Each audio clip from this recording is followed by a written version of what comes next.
All right, let's just get right into it. Welcome to The Explainer. Today, we are taking a really close look at what is arguably the ultimate historical mystery. For centuries, people have whispered this exact same haunting question. What if humanity used to know far more than we do today? It's a question that brings us right to the doorstep of the greatest collection of knowledge in the ancient world and how it seemingly vanished without a single trace. I am talking, of course, about the Library of Alexandria. Now, the mystery here isn't whether it actually existed. It absolutely did.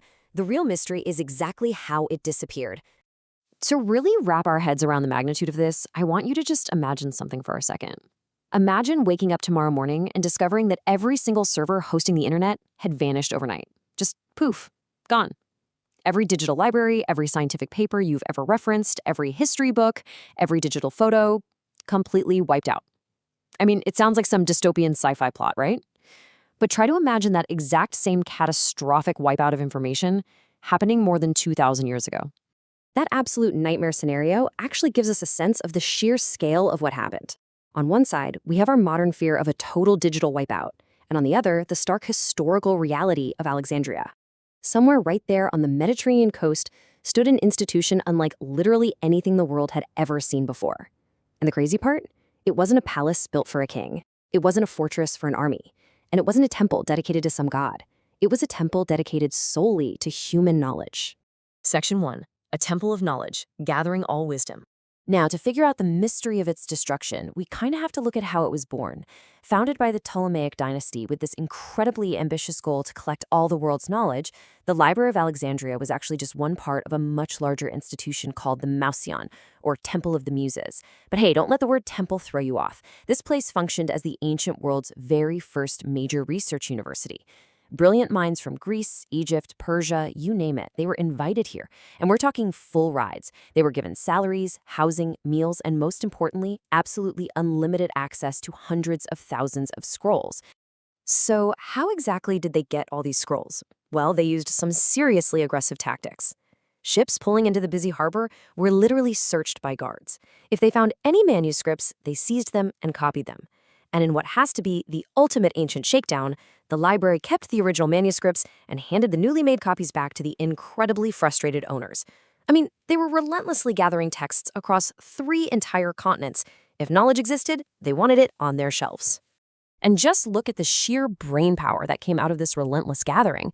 You had Euclid over here entirely transforming the field of mathematics, Eratosthenes calculating the Earth's circumference with astonishing accuracy, using little more than basic geometry and shadows. You had unnamed physicians dissecting the human body to map out our anatomy.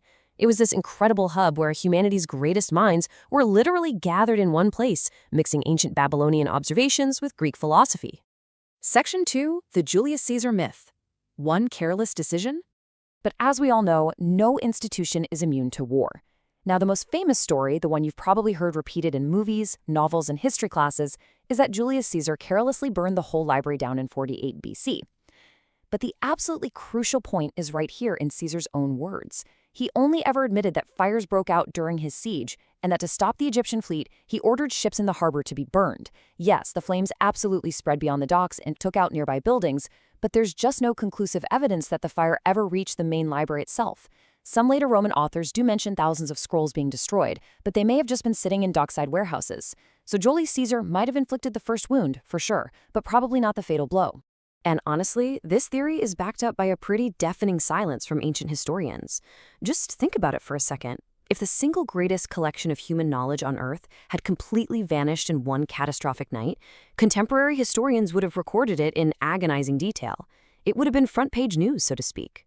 Yet a lot of the writers who lived closest to those events remained completely silent about the destruction of the main library. In fact, Alexandria remained a massive intellectual center for generations after Caesar had left. Section 3. A slow and quiet death. Centuries of neglect. So, if it wasn't a single dramatic fire, what on earth was it? Well, the truth is actually way more insidious. The real culprit wasn't a sudden inferno, it was centuries of shifting priorities and sheer neglect. Real civilizations rarely collapse in a single, cinematic, movie-like scene. It's a lot like a modern museum losing its funding today. First, the Roman Empire expands. Military campaigns demand tons of money, so you guessed it, funding gets cut. Second, because of those cuts, fewer experts and librarians get hired. Third, and this is absolutely critical in the ancient world, you lose the scribes. Without scribes patiently sitting there copying fragile papyrus manuscripts by hand, the texts just begin to rot. And finally, the collections quietly deteriorate. Year after year, the library essentially starved to death. You can really see this long, drawn-out process when we lay out the timeline here. We start with Caesar's harbor fire in 48 BC, which definitely caused some initial damage. Then, generations of shifting Roman priorities slowly bleed the library's funding dry. Then we jump way ahead to AD 391 when Emperor Theodosius orders the destruction of pagan temples. This included the Serapeum in Alexandria, which likely housed a smaller daughter library. And finally, by the time we get to the 7th century, another massive myth emerges. Which brings us to this incredibly famous, yet highly contested quote attributed to Caliph Omar during the Arab conquest of Alexandria. The story goes that he ordered the library scrolls to be used as fuel to heat the city's bathhouses. It's a very dramatic, very memorable story. However, when we look closely at the historical source material, it's really vital to point out that almost no modern historian actually believes this happened. The earliest versions of this story didn't even appear until hundreds of years after the conquest, and contemporary sources say absolutely nothing about it. It's basically a fabrication added by later generations who were desperately searching for a single dramatic moment of destruction to explain it all. Section 4. What did we lose? A haunting reality. So exactly how much knowledge vanished during this long decay? The frustrating answer is, we will never truly know. We can't count it because the ancient estimates varied wildly. Some claimed 40,000 scrolls, others said hundreds of thousands. Some estimates went all the way up to over 700,000. Modern historians treat all these numbers with a ton of caution because back then, a single work could span multiple scrolls. And tragically, there's absolutely no surviving catalog to verify what was actually sitting in those wooden cabinets. But we can get a chilling sense of the devastation by looking at what barely survived. Sophocles wrote over 100 plays. Only 7 survive today. Aeschylus wrote around 90. Again, only 7 remain.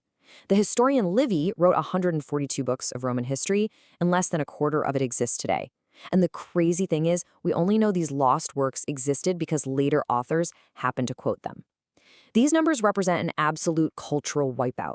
Countless other books, maps, and incredible medical discoveries left absolutely no trace at all. Now, because there is this massive void of information, people love to invent wild stories. But let's be real. There were no hidden chambers, no impossible magic. There isn't a shred of historical evidence that the library contained advanced futuristic technologies or magical secrets. And honestly, the real tragedy is compelling enough on its own. We didn't lose magic. We lost painstaking, beautiful, and brilliant human thought. We lost humanity's greatest achievements of that era. Section 5. A warning for the future. Protecting knowledge. Ultimately, the true legacy of Alexandria isn't just about the physical scrolls that disappeared. It's this profound wake-up call that knowledge is never, ever guaranteed to survive. It has to be actively collected, shared, and fiercely protected. Just look at the fragility of our own modern memory. Wars today still destroy museums. Physical archives still suffer from the exact same neglect that slowly starved Alexandria. And perhaps most frighteningly of all, digital information can vanish in an instant without proper preservation. Billions of digital documents are facing these exact same threats today. Which leaves us with one final, incredibly haunting question. How much of humanity's story has already been lost? You see, the Library of Alexandria didn't become legendary because historians can easily explain how it ended. It became legendary precisely because they can't. Its ultimate mystery is really just a mirror reflecting our own fragility.